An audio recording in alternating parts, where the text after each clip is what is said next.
Class 8 science का chapter 3 synthetic fibres and plastics के जो एक्सरसाइज हैं उसके क्वेश्चंस को कवर कर रहे थे, जिसमें कल हमने क्वेश्चन 7 तक कंप्लीट कर लिया था। और इसके बाद जो क्वेश्चंस हैं उसमें आपका क्वेश्चन 8 है, जिसमें आपका क्वेश्चन 8 में क्या बोल रहा है, इसको पढ़ते हैं हम। Categorize the materials of the following products into can we recycle and can not be recycle.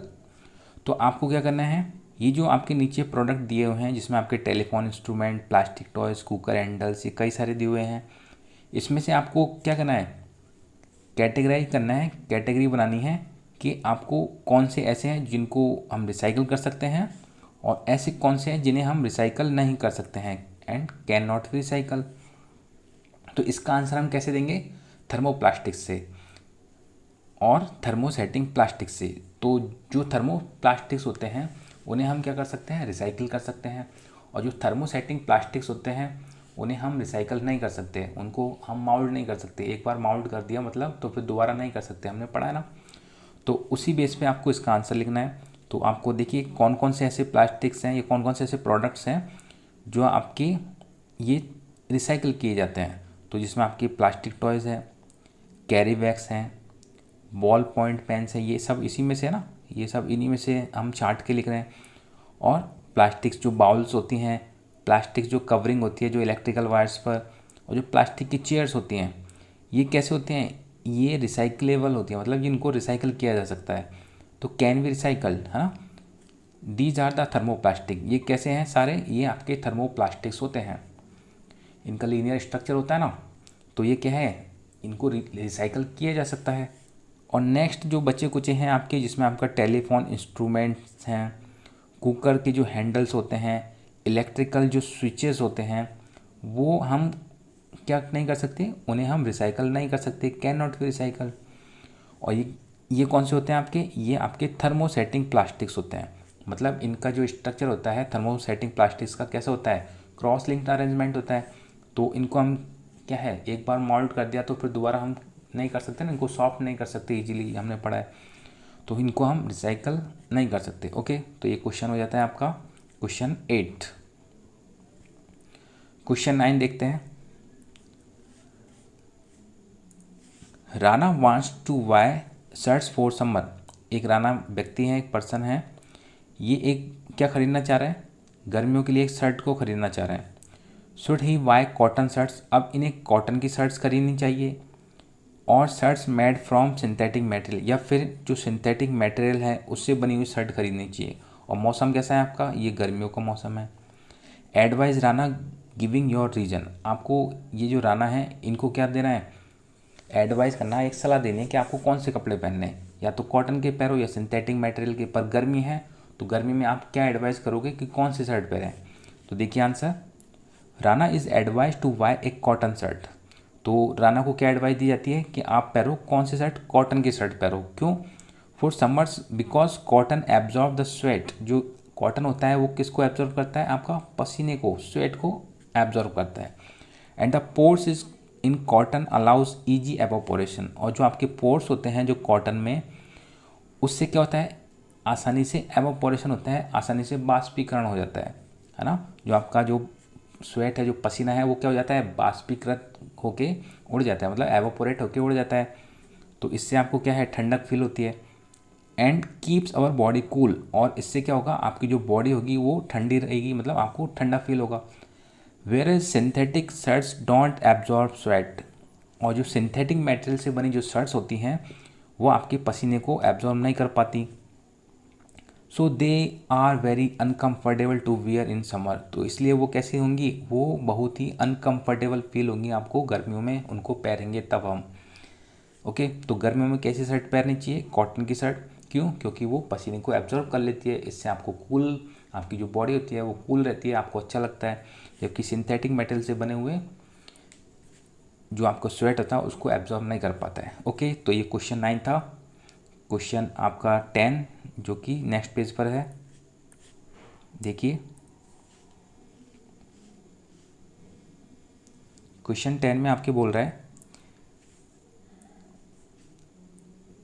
Give examples to show that plastics are non corrosive in nature. आपको एग्जाम्पल देना है और आपको बताना है कि जो प्लास्टिक्स होते हैं कैसे होते हैं, नॉन कोरोसिव होते हैं नेचर में, है ना, संक्षारित नहीं होते हैं। क्या नहीं होते हैं? संक्षारित नहीं होते हैं प्लास्टिक्स। तो इसका आंसर देखिए नॉन कोरोसिव। ठीक है, अब आंसर देखते हैं।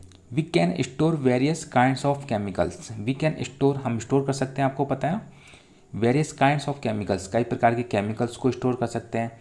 और जो अदर जो मटेरियल होते हैं उनको भी हम स्टोर कर लेते हैं, किसमें? इन प्लास्टिक्स के जो कंटेनर्स होते हैं। तो आपने देखा कई प्रकार के शैम्पू जो होते हैं और कई प्रकार के जो आपकी लिक्विड्स फॉर्म में जो कई सारे मिलते हैं ना आपको केमिकल्स जो मिलते हैं, तो वो आपके इन प्लास्टिक कंटेनर में रखे जाते हैं। Because they are non reactive, तो जो क्योंकि जो प्लास्टिक्स होते हैं कैसे होते हैं? नॉन रिएक्टिव होते हैं। And does not react with water, जो वाटर होता है और जो एयर होती है उससे क्या नहीं करते हैं? उससे रिएक्ट नहीं कर पाता है, रिएक्ट नहीं करता है। कौन? ये जो प्लास्टिक्स के जो कंटेनर्स होते हैं। अब जैसे आपका ये टेफ्लॉन दिया हुआ है, देखिए टेफ्लॉन के बारे में बता रखा है, एग्जाम्पल बोल रहा है ना, तो एग्जाम्पल बताना पड़ेगा। जैसे टेफ्लॉन है एक काइंड ऑफ प्लास्टिक, ये एक प्लास्टिक का ही प्रकार हम पढ़ चुके हैं। Is use as a coating to manufacture non stick cookware. तो जो नॉन स्टिक कुकवेयर्स होते हैं उन उसमें किसका यूज़ होता है? इस टेफ्लॉन का यूज़ होता है, और ये एक प्रकार का प्लास्टिक है। और देखिए और किसका एग्जाम्पल दिया हुआ है? बेकेलाइट का। बेकेलाइट कैसे होता है? पुअर कंडक्टर होता है, मतलब कुछ चालक होता है। किसका? हीट एंड इलेक्ट्रिसिटी का। So it is use for making electrical switches and handles of the utensils. इसलिए इससे क्या बनाए जाते हैं? आपकी जो स्विच होते हैं, इलेक्ट्रिक जो स्विच होते हैं और जो हैंडल्स होते हैं बर्तनों के, उनको बनाए जाते हैं ताकि आपको गर्म ना लगे। आपको जैसे कोई बर्तन है उसका जो हैंडल होता है वो किसका बनाया जाता है? आपका इस बेकेलाइट का बनाया जाता है, क्योंकि वो जो हीट और जो इलेक्ट्रिसिटी है उसका पुअर कंडक्टर है। उसमें आपकी जो हीट और जो इलेक्ट्रिसिटी है वो फ्लो नहीं पाती है, कंडक्ट नहीं हो पाती है। ओके, एक मेलामाइन का एग्जांपल दिया हुआ है।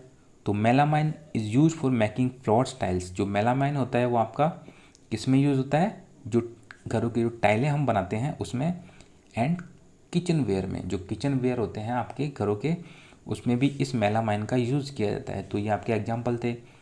तो ओके, तो हम ये हो गया ना आपका कि जो प्लास्टिक्स होते हैं कैसे होते हैं? नॉन कोरोसिव होते हैं नेचर में, और आपने इनको एग्जांपल से बता दिया।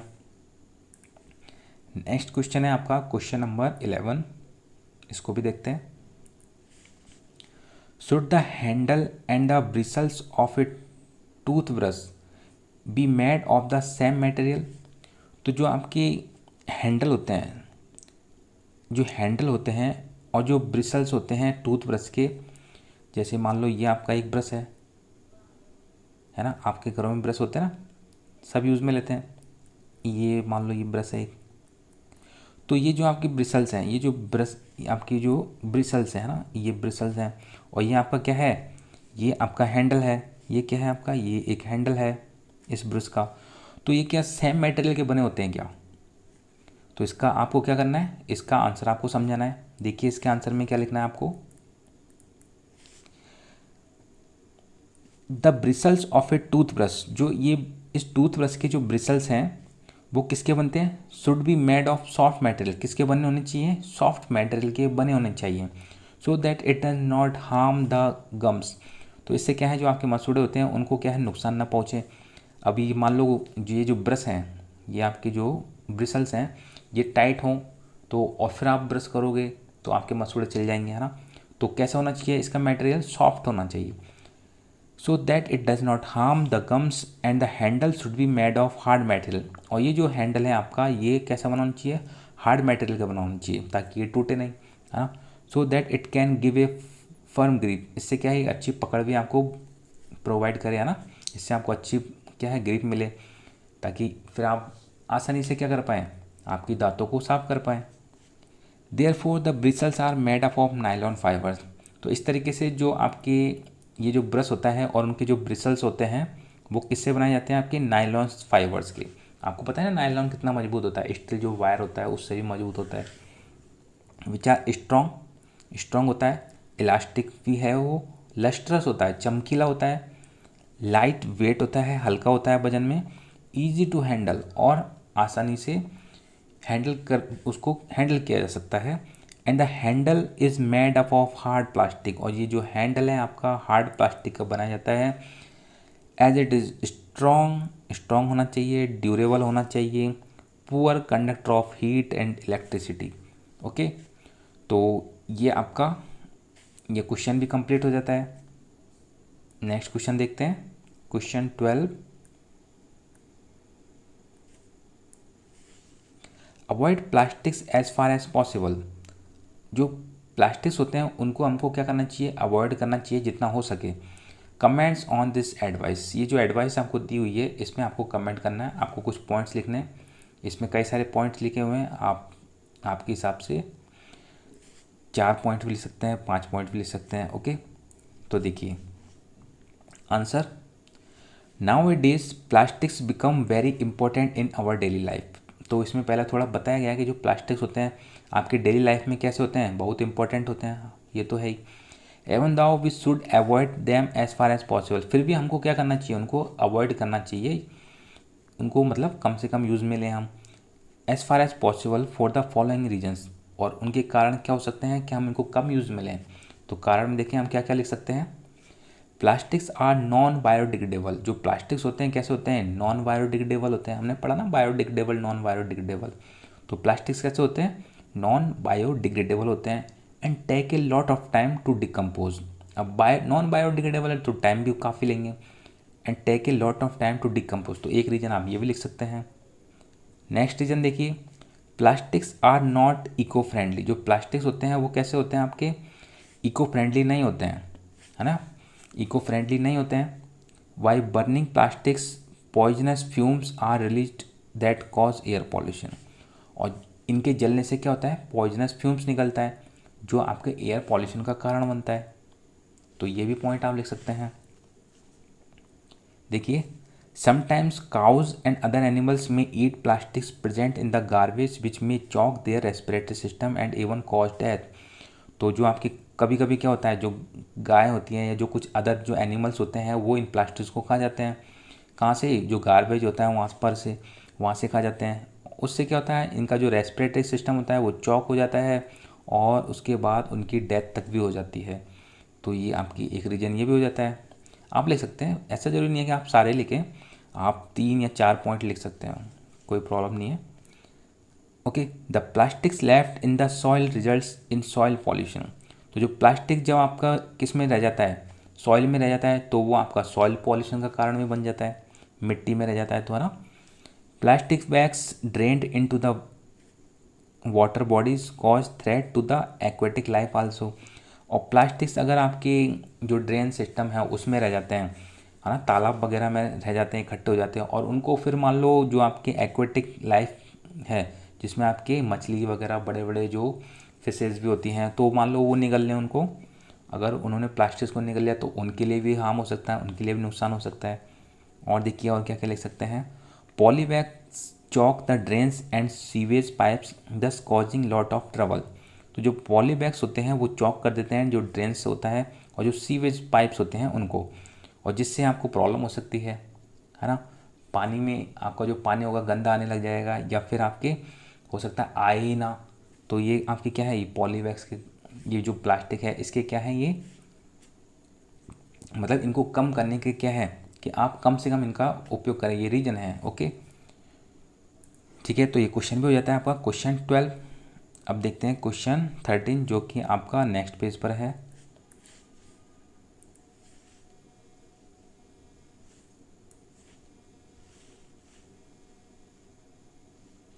क्वेश्चन 13 में आपको क्या करना है, इसमें आपको मैच करना है। ओके, तो देखिए, match the terms of column first correctly with the phrases given in column second. तो जो कॉलम फर्स्ट में आपको ये वर्ड दिए हुए हैं इसमें से आपको इनमें से मैच करना है कि इसके लिए कौन सा फिट बैठता है। तो देखिए आपको आंसर इसका नीचे से ही समझते हैं। पहले जो पॉलिस्टर है, पॉलिस्टर के लिए आपको क्या दिया गया है, आंसर आपका डी से मैच हो रहा है ना। तो पॉलिस्टर जो होते हैं कैसे होते हैं, fabrics do not wrinkle easily, जो पॉलिस्टर होते हैं उनमें रिंकल आसानी से नहीं पड़ते, तो इसमें आपको डी बनना पड़ेगा फर्स्ट में। टेफ्लॉन के लिए आपको क्या है, टेफ्लॉन के लिए use to make non stick cookware, ये हम पढ़ चुके हैं। जो आपका टेफ्लॉन होता है वो नॉन स्टिक कुकवेयर में यूज होता है। रेयॉन, आपका रेयॉन क्या है आपका, यूजिंग वुड पल्प, जो इसका मेन सोर्स होता है रेयॉन का वो कौन सा होता है, ये वुड पल्प होता है, जो कि एक नेचुरल सोर्स है ना, है तो ये सिंथेटिक रेयॉन, पर इसका जो मेन सोर्स कौन सा होता है आपका, नेचुरल होता है, जो वुड पल्प होता है। नाइलॉन, नाइलॉन तो use for making parachutes and stockings, जो आपके पैरासूट्स होते हैं और जो स्टॉकिंग्स होते हैं उनको बनाने में आपके इस नायलॉन का यूज़ होता है। तो आप इसको मैच कर सकते हैं ना, तो इसको चाहे तो आप आपके बुक में भी फिल कर सकते हैं और अगर आप चाहे तो आपकी नोटबुक में भी नोट कर सकते हैं। ओके, तो ये आपके ऊपर छोड़ देते हैं। तो अब देखिए नेक्स्ट क्वेश्चन जो कि है आपका 14 question. Manufacturing synthetic fibre is actually helping conservation of forests. Comment, आपको कमेंट करना है जो मैन्युफैक्चरिंग ऑफ सिंथेटिक फाइबर, जो मैन्युफैक्चरिंग होती है सिंथेटिक फाइबर की, एक्चुअल में क्या होती है, हेल्प होती है किसमें, जो आपके फॉरेस्ट होते हैं उनको संरक्षित करने में, उनको मतलब कंजर्व करने में। इसमें आपको कमेंट करना है, इसमें आपको कुछ शब्द लिखने हैं। तो देखिए, synthetic fibres are man made fibre. जो सिंथेटिक फाइबर्स होते हैं कैसे होते हैं आपको पता है, मैन मेड फाइबर होते हैं। सिंथेटिक का मतलब ही होता है man made. These fibres are made from petrochemicals. आपको ये भी पता है कि ये किससे बने होते हैं, पेट्रोकेमिकल जो रॉ मटेरियल होता है उससे तैयार होते हैं। For manufacturing synthetic fibres cutting of trees और killing of animals is not required. अब जो आपकी कॉटन वगैरह हैं या और जो आपके जूट हैं, है ना, तो आपके नेचुरल सोर्स से मिलते हैं, तो उनके लिए हमको पेड़ों को काटना भी पड़ता है कई बार। पर इसमें ऐसा नहीं है, जो सिंथेटिक फाइबर्स होते हैं उसमें आपको पेड़ों को काटने की कोई आवश्यकता नहीं होती है, एनिमल्स को मारने की कोई आवश्यकता नहीं होती है ना। And we can conserve our nature environment using synthetic fibres. तो इस तरीके से हम हमारा जो एनवायरनमेंट है उसको कंजर्व कर सकते हैं, उसको संरक्षित रख सकते हैं, बचा सकते हैं, किसका यूज़ करके, इन सिंथेटिक फाइबर्स का यूज़ कर। Hence manufacturing synthetic fibres is actually helping conservation of forest. तो इस तरीके से जो आपका सिंथेटिक फाइबर्स का यूज़ करके हम आपकी फॉरेस्ट को कंजर्व कर सकते हैं, अपने फॉरेस्ट को कंजर्व कर सकते हैं, संरक्षित रख सकते हैं। अब देखते हैं क्वेश्चन 15 जो कि आपका ये इस एक्सरसाइज का लास्ट क्वेश्चन है। इसके बाद आपका ये एक्सरसाइज भी कंप्लीट हो जाती है। देखते हैं क्वेश्चन में क्या बोल रहा है। Describe an activity to show that thermoplastic is a poor conductor. आपको एक एक्टिविटी के द्वारा इसको समझाना है कि जो थर्मोप्लास्टिक होते हैं पुअर कंडक्टर होते हैं, किसके, इलेक्ट्रिसिटी के, विद्युत के। अब आंसर देखिए इसका, take a small piece of thermoplastic. आपको एक थर्मोप्लास्टिक का पीस लेना है, मान लो एक ये पीस ले लेते हैं, चलो ये एक थर्मोप्लास्टिक का पीस है, एक टुकड़ा है। And connect it between the circuit. आपको एक सर्किट बनाना है, मान लो क्या है, ये एक बैटरी है, चलो एक बैटरी बना देते हैं। ओके, ये एक बैटरी है जिसका मान लो ये एक पॉजिटिव टर्मिनल है, ये नेगेटिव टर्मिनल है। अब इसको हम क्या कर देते हैं, इस नेगेटिव टर्मिनल को इससे जोड़ देते हैं और जो पॉजिटिव टर्मिनल है उसमें क्या करते हैं, हम एक बल्ब को लगाते हैं। इधर इधर क्या है, एक बल्ब को हम ऐड कर देते हैं, ये हम एक बल्ब लगा देते हैं। चलो ये एक बल्ब लगा दिया हमने और ये सर्किट हमने कंप्लीट कर दिया। अब ये बताइए, ये हमने क्या लगाया, ये थर्मोप्लास्टिक है ना, ये प्लास्टिक है ना आपका, कौन सा है, थर्मोप्लास्टिक है, थर्मोप्लास्टिक है। तो आपने क्या लिया, ये थर्मोप्लास्टिक लिया आपने, ये एक टुकड़ा लिया था थर्मोप्लास्टिक का, इसको आपने एक बैटरी से लगाया और एक बल्ब के द्वारा जोड़ दिया, तो एक सर्किट तैयार हो गया आपका। And connect it between the circuit as shown in the figure when we connect conductor in the circuit. अब हम मान लो हम इस थर्मोप्लास्टिक की जगह एक कंडक्टर को लगाएं, किसको लगा दें, एक कंडक्टर को लगा दें इस सर्किट में, करंट पासेज थ्रू, तो करंट तो फ्लो होगा। इस कंडक्टर को मान लो इस प्लास्टिक की जगह आपने क्या लगा दिया, एक कंडक्टर को लगा दिया। कंडक्टर क्या होता है आपको पता है ना, जिससे करंट फ्लो होता है या हीट और जो इलेक्ट्रिसिटी को फ्लो करता है, तो वो कंडक्टर होता है। अभी आपने कंडक्टर को लगा दिया तब तो फ्लो होना ही है क्योंकि उसका नाम ही कंडक्टर है। पर क्या ये जब थर्मोप्लास्टिक को लगाते हैं तब भी क्या आपका ये बल्ब जो है, मतलब करंट फ्लो होगा तो ये बल्ब जलेगा, करंट फ्लो नहीं होगा तो ये जो बल्ब है आपका नहीं जलेगा, ऐसे होता है ना। तो अब देखिए आगे, when we connect conductor in the circuit current passes through it and bulb glows, तो बल्ब का कब होगा, इस कंडीशन में तो नहीं जलेगा जब आपका थर्मोप्लास्टिक है। तो but if we connect thermoplastic in the circuit no current passes and the bulb does not glow. तो अब ये थर्मोप्लास्टिक है ना, तो इस टाइम आपका बल्ब नहीं जल रहा है। पर जैसे आप यहाँ पे क्या करेंगे, आप कंडक्टर लगाएंगे, इस जगह पर आप एक कंडक्टर लगाएंगे, तो फिर क्या होगा, आपका ये बल्ब जल जाएगा, ये वाला जो बल्ब था ना आपका जल जाएगा, है ना। तो उस टाइम क्या होगा, आपका ये थर्मोप्लास्टिक आपको हटाना पड़ेगा। तो यहाँ पे कौन सा हो जाएगा, आपका कंडक्टर लगा देंगे और फिर आपका ये जो बल्ब होगा ये ग्लो करने लग जाएगा, क्योंकि आपका क्या पास हो रहा है, करंट पास हो रहा है। तो फिर ये बल्ब आपका जल जाएगा। कब, जब आप यहाँ पे कंडक्टर को लगा देंगे। ओके, तो ये क्वेश्चन 15 होता है।